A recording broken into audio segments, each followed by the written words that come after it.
Selamat pagi, perkenalkan nama saya Fonita Teresia Yoliando selaku dosen pengampu dari mata kuliah Visual Communication Design 2. Pada hari ini, kita akan membahas tentang RPKPS atau Rencana Perkuliahan dari mata kuliah Visual Communication Design 2. Mata kuliah Visual Communication Design 2 dengan kode DKV 310 berbobot 4 SKS yang harus diambil pada semester 3 yang merupakan mata kuliah wajib dari Prodi Desain Komunikasi Visual di UMN. Mata kuliah ini secara keseluruhan mengajarkan tentang kemampuan mahasiswa dalam memecahkan masalah yang berhubungan dengan komunikasi visual, khususnya dalam pilar informasi. Dalam perkuliahan, mahasiswa dibekali kemampuan dalam merancang desain informasi dengan menggunakan metode perancangan yang sesuai, yang dimulai dari orientasi, analisis, konsep, desain, dan implementasi. Desain informasi ini akan dibuat dalam bentuk dua media yang berbeda, yaitu media cetak berupa buku dan juga media digital berupa website. Diharapkan setelah menyelesaikan mata kuliah ini, maka mahasiswa dapat memenuhi kompetensi dan menyelesaikan permasalahan yang ada dalam bentuk cetak maupun dalam bentuk layar, serta mendapatkan umpan balik berupa testing kepada target sasaran desain. Di sini dapat terlihat bahwa mata kuliah ini memiliki capaian pembelajar lulusan, yaitu adalah CPLH dari Prodi Desain Komunikasi Visual. Mahasiswa mampu memproduksi dan mempresentasikan karya desain komunikasi visual. Selain itu, CPMK dari mata kuliah ini ada satu, yaitu adalah mahasiswa mampu memecahkan masalah informasi terhadap suatu konten dengan pendekatan desain komunikasi visual. CPL dan CPMK merupakan capaian pembelajaran yang diharapkan dapat dicapai oleh mahasiswa setelah menyelesaikan perkuliahan ini. Dari CPMK tersebut, maka diturunkan menjadi beberapa sub-CPMK, yaitu dari sub-CPMK 1 sampai dengan sub-CPMK 6, yang meliputi mahasiswa mampu memahami dasar prinsip dan struktur konten pada desain media informasi, mengidentifikasikan strategi informasi berdasarkan fenomena dalam perancangan media informasi, mampu membuat konsep dan perancangan media informasi, dan berikutnya membuat logbook dari media informasi yang dibuat atau rangkaian dari seluruh proses yang dilakukan oleh mahasiswa sepanjang semester. Dan yang terakhir adalah mahasiswa mempresentasikan sekaligus mengevaluasi karya desain dari perancangan media informasi yang dihasilkan. Untuk mencapai CPMK dan juga sub-CPMK tersebut, maka tim dosen pengampu merancang beberapa bahan kajian ataupun materi pembelajaran topik mulai dari pertemuan 1 sampai dengan pertemuan 14. Nah, jadi ini adalah yang akan dipelajari oleh kalian mulai dari pertemuan 1 meliputi ruang lingkup informasi. Kita akan masuk ke dalam tahapan dari perancangan media informasi yang akan dimulai dari orientation, analisis, conception, design, dan implementation. Pada setengah semester pertama, yaitu pertemuan 1 sampai dengan pertemuan 7, kalian akan membuat dan merancang sebuah buku yang merupakan media informasi yang berbasis cetak. Sedangkan dari pertemuan 8 sampai dengan pertemuan 14, kalian akan merancang sebuah media informasi berbasis digital, yaitu berupa website. Pada urutan tahapan perancangan yang digunakan itu akan sama, hanya saja medianya yang berbeda. Dan di pertemuan ke-14, kita akan melakukan pameran perancangan yang akan dilakukan di lobi kampus, di mana seluruh mahasiswa harus menampilkan banner dan juga poster yang telah dicetak, yang merupakan gabungan dari seluruh karya yang telah dibuat, mulai dari buku, website, dan juga media-media lainnya. Secara keseluruhan, asesmen yang akan dilakukan itu ada dibagi menjadi 3. Yang pertama adalah ujian tengah semester berbobot 30%, ujian akhir semester berbobot 40%, dan aktivitas yang meliputi tugas, kuis, diskusi, presentasi, dan keaktifan di dalam kelas itu meliputi 30%. Seluruh mahasiswa itu wajib hadir tepat waktu, kalau tidak maka akan dianggap tidak hadir. Kemudian mahasiswa wajib menghadiri 14 kali pertemuan.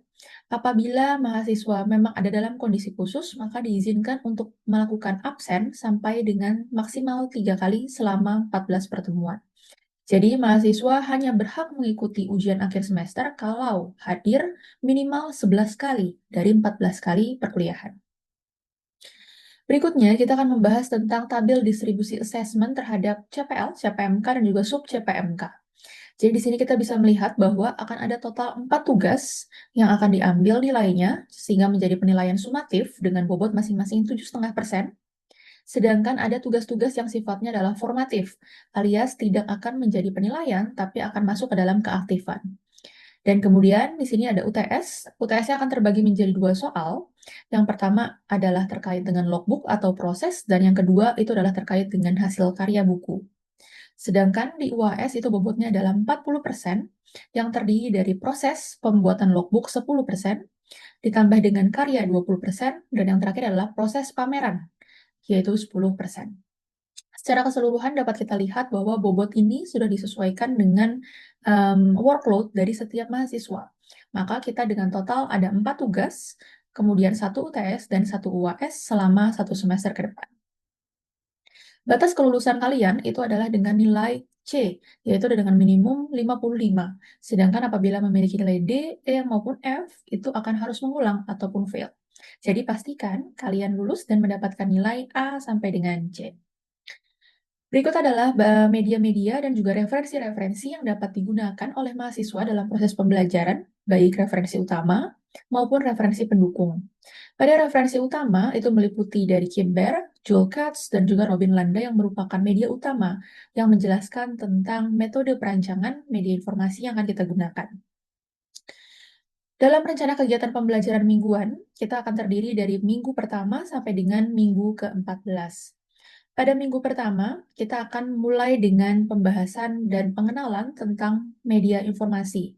Jadi kita akan menjelaskan tentang ruang lingkup informasi, sejarah, definisi, jenis, tujuan, dan juga fungsi, di mana dalam proses pertemuan pertama itu tidak akan ada pengambilan nilai. Sedangkan untuk masuk ke tahapan kedua, itu ada terkait dengan tahapan metode pertama, yaitu adalah orientation dan juga analisis dalam perancangan buku. Nah, dalam pertemuan kedua, kita akan sudah mulai masuk ke dalam konsep dasar buku, estetika desain buku, riset terhadap suatu nilai informasi, analisis terhadap konten informasi, dan analisis medianya, serta kebutuhan pengguna informasi.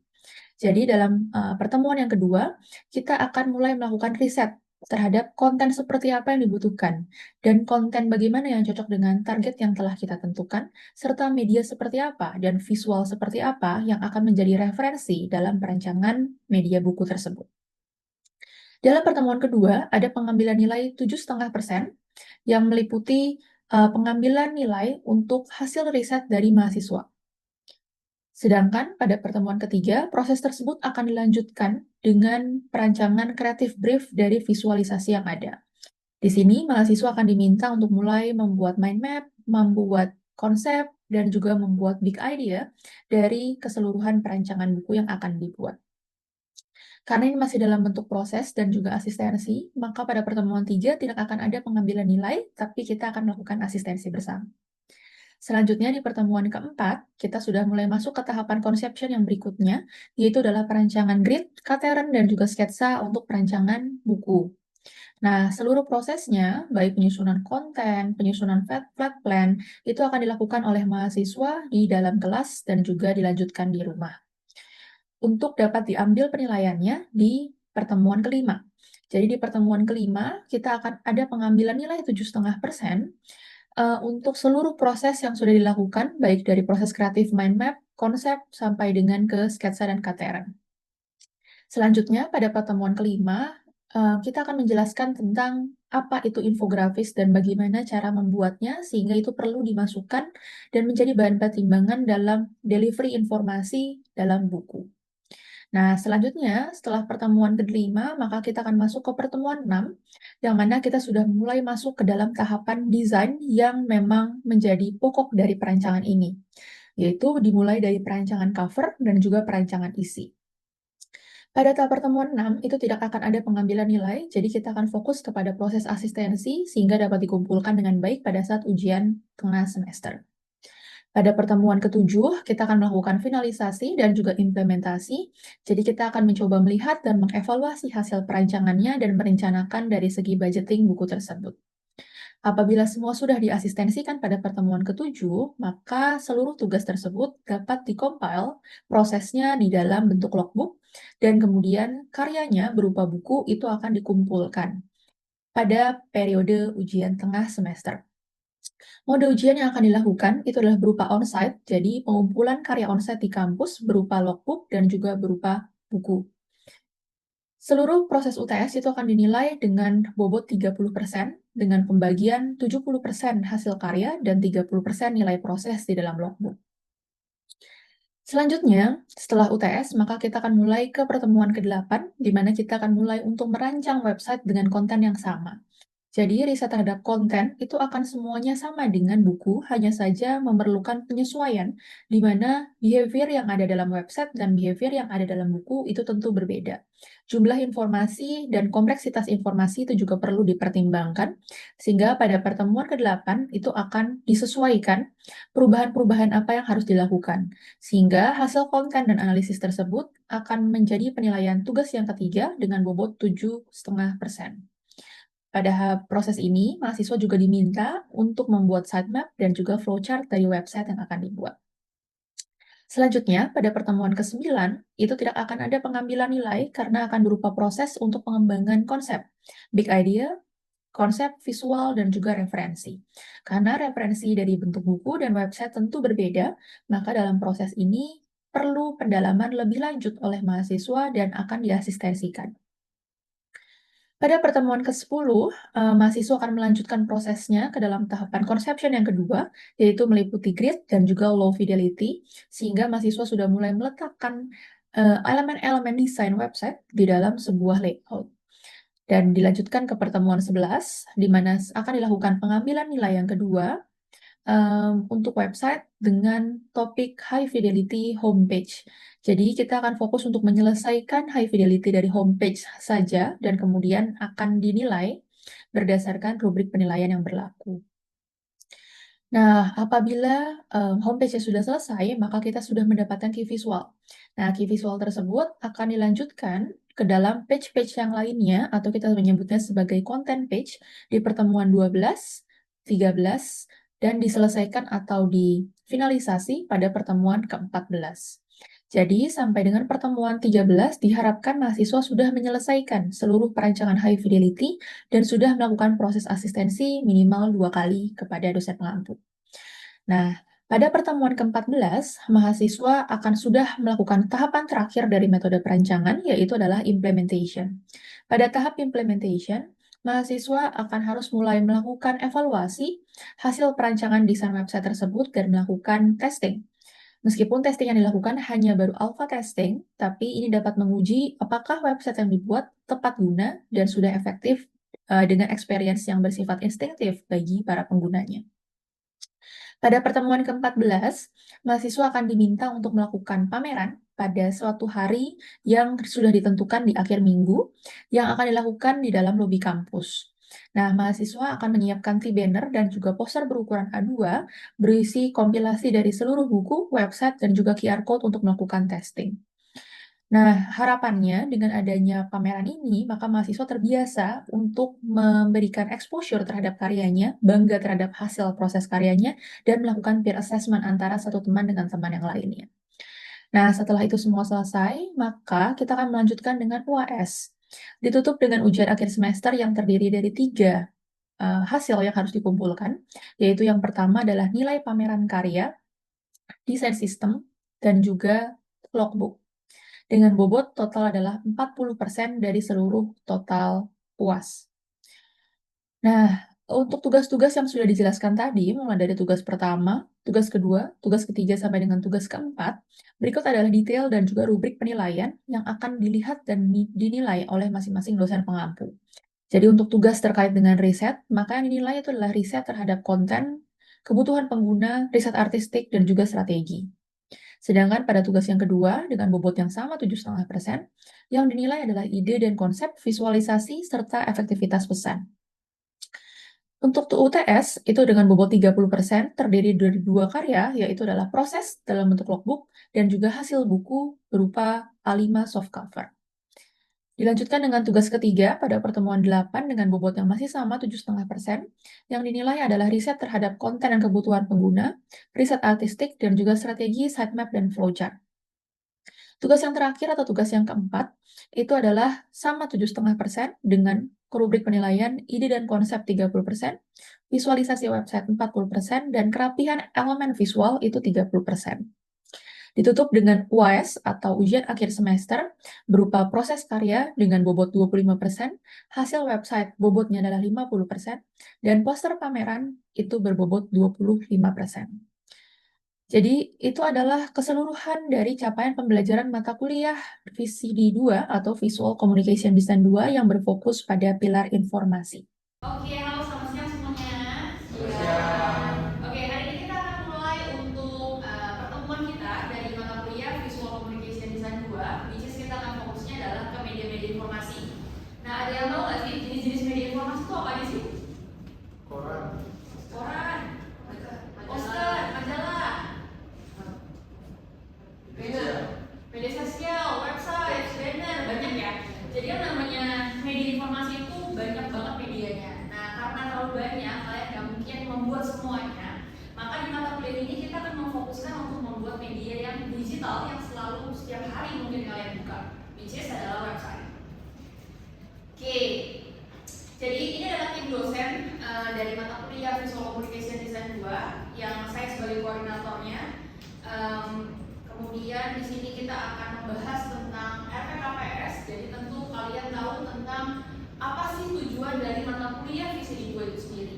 Jadi di sini dijelaskan bahwa mata kuliah ini mengajarkan mahasiswa untuk bisa membuat sebuah solusi yang berbasis visual communication dari permasalahan-permasalahan informasi.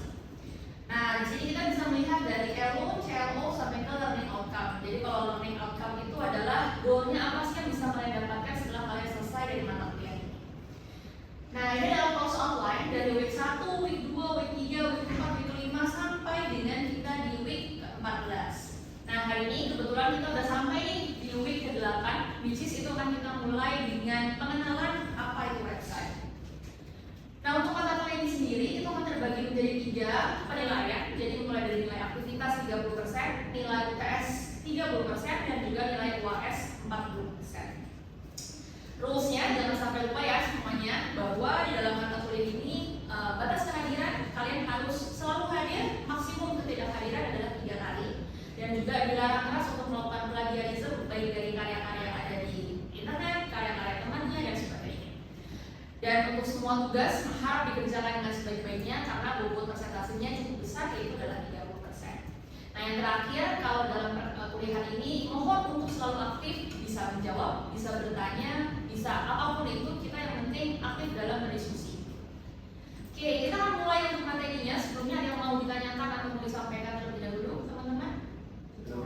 Belum ada? Oke, bisa langsung kita mulai ya. Oke, jadi perkenalan kita mulai dari apa sih yang namanya website design. Seberapa susah dan seberapa gampangnya untuk membuat sebuah website.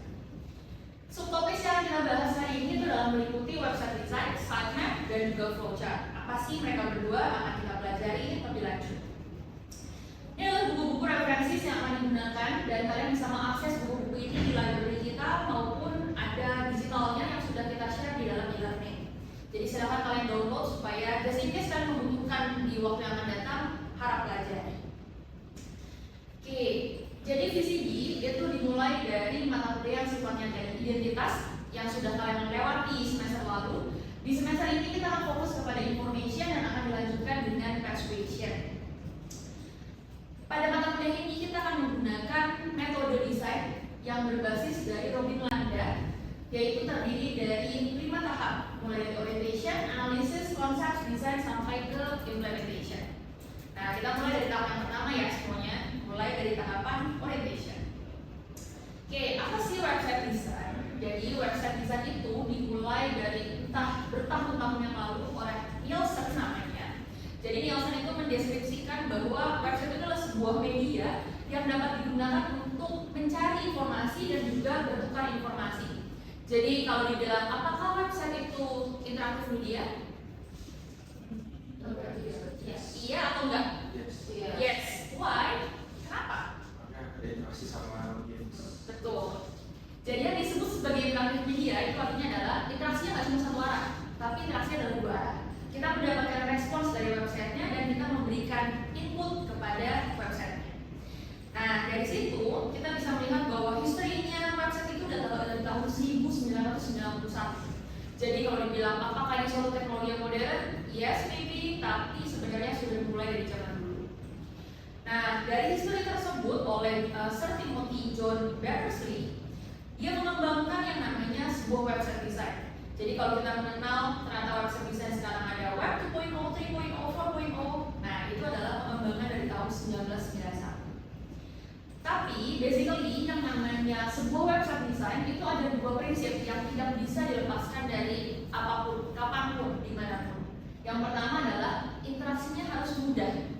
Interaksinya harus keren, tapi interaksinya harus mudah untuk digunakan. Dan yang kedua adalah penampilannya itu harus estetik dalam artian mudah untuk dipahami. Jangan sampai informasinya yang kalah dari estetikanya. Nah, kita yang ketiga itu adalah website itu harus selalu menyajikan sebuah informasi. Jadi kalau informasinya itu tidak jelas, informasinya tidak disusun dengan baik, tidak sistematis, tidak terstruktur, maka sama aja. Gitu. Website kita nggak bisa dibilang sebagai website yang baik. Dan yang terakhir adalah navigasi. Jadi navigasi itu adalah bagaimana kita mengarahkan dari satu menu ke menu lainnya, dari satu fitur ke fitur yang lain. Nah, jadi kita bisa melihat bahwa keempat principles ini itu adalah basic principles dari sebuah website. Oke, ini tadi di-mention bahwa pengembangan dari web 1.0, 2.0, 3.0 sampai ke 4.0. Ini web 1.0. Jadi kayak sangat-sangat jadul banget, belum ada warna, belum ada apa-apa, bentuknya masih kayak gini. Sedangkan web 2.0 udah mulai ada gambar, udah mulai ada interface-nya meskipun masih padat banget.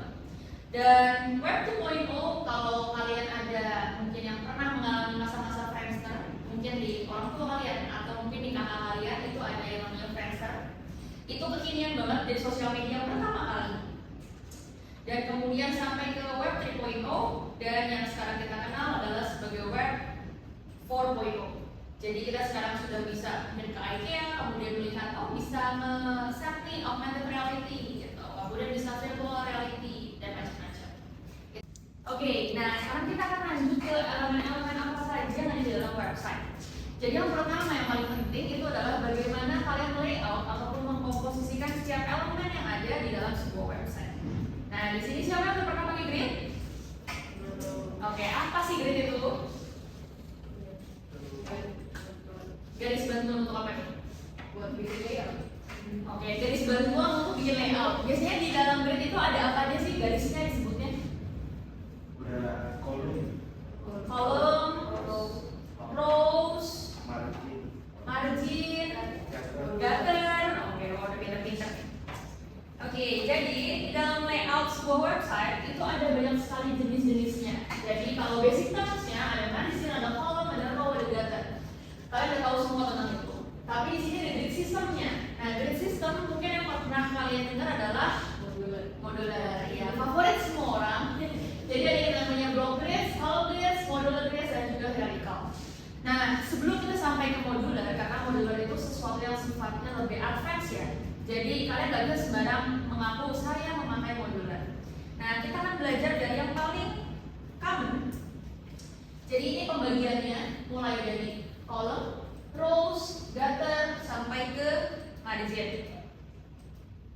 Ini beberapa jenis gridnya. Jadi kalau kalian perhatikan yang namanya modular itu ada bagian rows-nya. Sedangkan kalau column grids dia hanya kolom saja atau hanya vertikal saja tanpa garis horizontal. Ini contohnya, jadi namanya block grid itu hanya satu kolom, hanya satu kotak saja. Jadi kalau kita bayangkan media apa sih yang bentuknya kotak kemudian ininya isi, kira-kira medianya apa sih? WordPress, apa lagi? Blog. Oke, jadi yang namanya sebuah media yang kayak gini biasanya adalah media-media yang simple, misalnya kayak poster. Informasinya simple, cuma satu kolom saja, gitu. Hanya dibutuhkan margin dan satu konten isi. Nah, berbeda dengan yang namanya column grids. Jadi kalau column grids kita akan membutuhkan beberapa area, beberapa kolom yang ada di sini. Nah, pertanyaannya, ini berapa kolom sih? Yakin ada 3? Kenapa bisa ada 3? Ada yang bisa menjelaskan?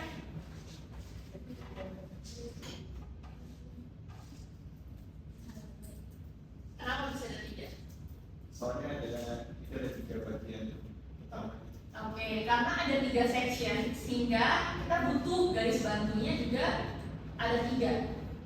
Jadi kalau misalnya dibilang ini ada 1 kotak di sini ada 1 kotak, di sini ada 1 kotak, maka at least kita akan membutuhkan 3 columns gitu. Nah, kalau di sini ada 5, berarti kita mungkin membutuhkan 5 columns. Contoh lainnya adalah modular kayak gini. Jadi, kapan sih kita pakai modular? Kita pakai modular kalau memang ini berbeda-beda. Misalnya yang atas kolomnya, Nana membutuhkan 2 columns. Yang bawah membutuhkan 3 columns, tapi dia ada dividernya di sini. Nah, maka itu kita membutuhkan rows atau membutuhkan garis bantu yang sifatnya horizontal. Oke, sampai sini ada pertanyaan, teman-teman? Belum ada? Jelas semua? Oke. Oke, berarti kalau misalnya kita lihat dari sini, mungkin bisa tolong di zoom aja, kita ngebahas tentang home screen dulu kali. Oke, jadi penggunaan columns-nya ini 4 columns. Dengan consideration-nya gimana? Consideration-nya itu yang paling common buat mobile. Oh, oke. Berarti untuk mobile. Oke, mungkin kalau misalnya saran saya, ini waktu pas yang pertama banget untuk membuka, dia harus kelihatan setiap objek yang mau dikasih lihat. Gitu. Jadi kalau misalnya kayak gini kan objeknya kepotong, bagian bawah yang teksnya tuh nggak kelihatan. Berarti harus cek di HP. Jadi harus dicek waktu pas prototype-nya itu dia looks-nya seperti apa tampilannya. Gitu. Jadi memastikan dia interface experience-nya dia nggak missing. Meskipun desainnya udah bagus banget nih, ilustrasinya udah oke, tulisannya terbaca. Tapi ini targetnya untuk orang tua atau untuk anak-anak? Orang tua sih, tapi orang tua baru. Usia berapa? Usia 35, mulai 35.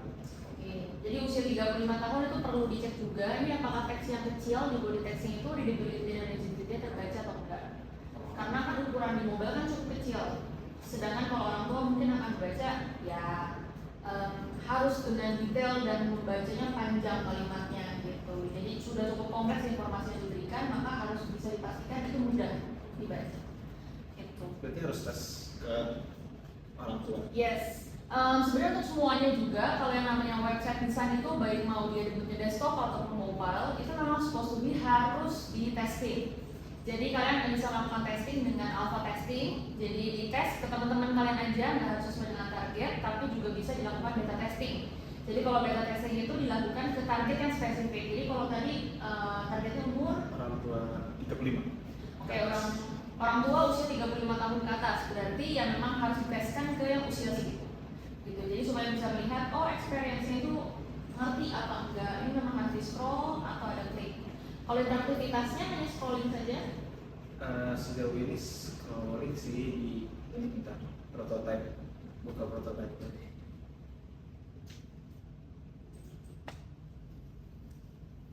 Ini scrolling, masih scrolling. Jadi itu micro animation ya? Micro animation. Oke. Itu bisa dipilih. Ini button bisa masuk. Itu slides. Ini ya slide. Oke. Scroll lagi. Nah, mungkin memastikan lagi tuh kayak filter sama fill text itu kan buat search bar ya. Iya. Mungkin lebih kepada jangan sampai treatmentnya sama, karena nanti jadinya orang akan berpikir yang ini